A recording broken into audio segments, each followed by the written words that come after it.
Yeah, this is very interesting, and for me, very, very beautiful, because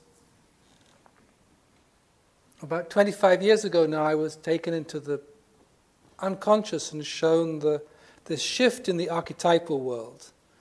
And there used to be 7 major archetypes, and I was shown that they were reconstellating and they were coming together and in a different way, and they're coming together, out of their coming together evoked this 8th archetype, which is always the symbol of the 2 worlds coming together, the 8. It was imaged as a child with stars in its eyes, but it was imaged as a space rather than a form, or a quality of being rather than a structure. And what was essential was that it was not born from the past, but born from the present. So it wasn't like something born out of this civilization or this era. It was born from the divine moment, born from the now. And it had this quality of joy that a child has, that just comes into the world and sees the magic and sees the life quality. And it was very, very beautiful, full of optimism. And then, in fact, when I started to get given these teachings about oneness in the year 2000, it had that same quality of joy, of magic, of tremendous possibility, of things that can happen that haven't been able to happen before. And I saw how we'd limited our consciousness. The new archetype is a possibility that is free of many of the restrictions of the past. And it also has a magic that enables things to happen in a way they have never happened before.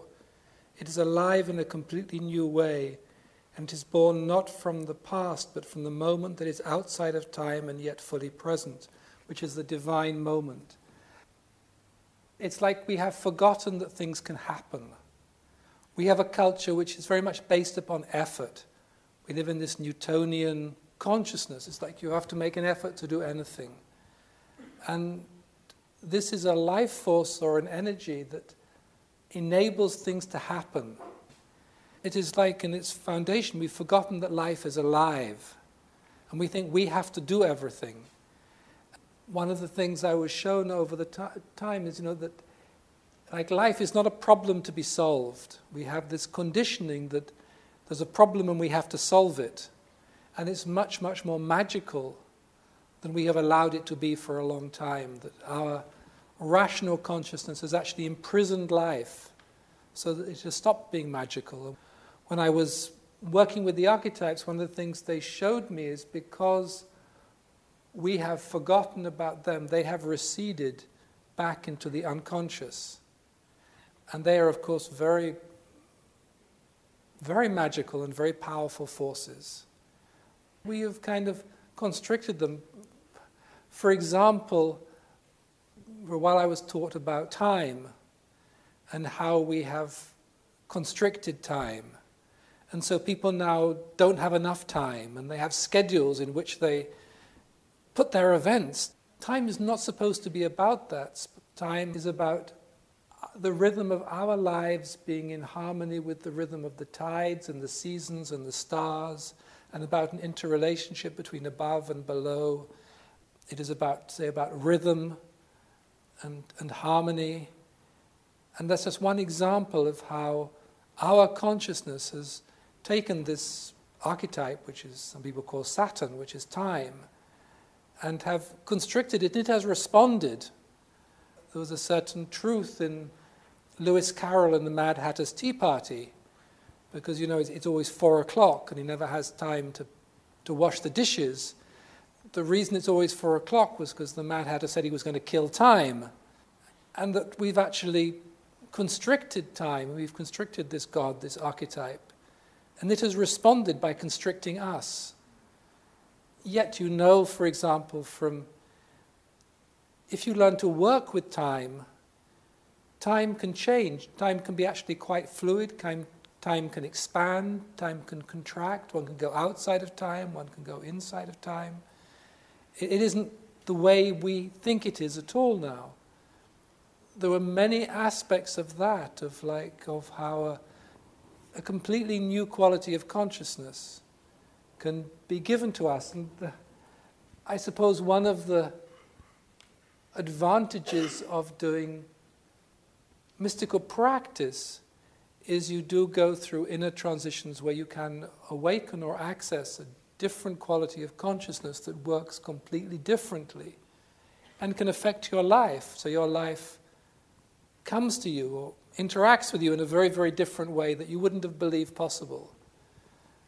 So it is not so unbelievable that there can be a completely different way to live. And I had the good fortune when I was 18, I studied architecture. I studied with Keith Critchlow, and he kind of introduced us to the idea there was a civilization not so long ago that thought completely differently, that actually thought symbolically, in which the meaning of things was not their tangible value, but their symbolic energy that they held. And we even think that everybody has always thought the way that we think. And yet you only have to look at a culture like the Aboriginal culture in Australia that has a completely different quality of consciousness. I read recently somebody was explaining who studied their consciousness to see that the whole of their way of life and their attitude to everything is how to return to the original moment when things come into being. Our life or our collective ideology may be to accumulate things or to achieve or to progress spiritually, materially, while the whole of their consciousness is completely different, and their consciousness is about how can you take everything back? Can you always return to this original moment when life comes into being, when the song lines are born? It is such a different consciousness that we can't even imagine it now. I mean, how many of us at the back of our mind are thinking, well, what am I going to do tomorrow, and what am I going to do the day after, and what's going to happen next week? And to realize there's a consciousness in which that doesn't exist. I'm always fascinated by cultures that have that different consciousness, like the sea gypsies off the coast of Burma, who don't have a word for time in their vocabulary, and don't have a word for hello or goodbye in their vocabulary, and certainly don't have a word for worry in their vocabulary. People come, people go. They just don't have that consciousness that is so central to us. And that shows me there is a hope that we can actually have a completely different consciousness. And what I was shown in this archetype is that it's waiting for us, it's present, and it doesn't require effort. And it's a lot of fun. The other quality that came to me with that is an enormous amount of fun.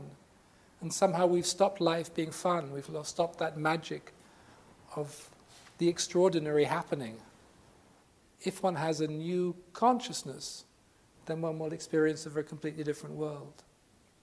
And as I said, there seemed to be a possibility at one time of a new consciousness evolving out of this consciousness. And now it seems that possibility has passed, but there's going to be like two stages at the same time. And it's like, where do you put your attention? Where are you prepared to welcome in this new quality of consciousness, this new archetype, which is tremendously alive, but not in a way that we can imagine? Because one of the sad things is that we can only imagine things with images of the past. Our mind only perceives with images of the past. So it's very difficult for us to welcome in something new.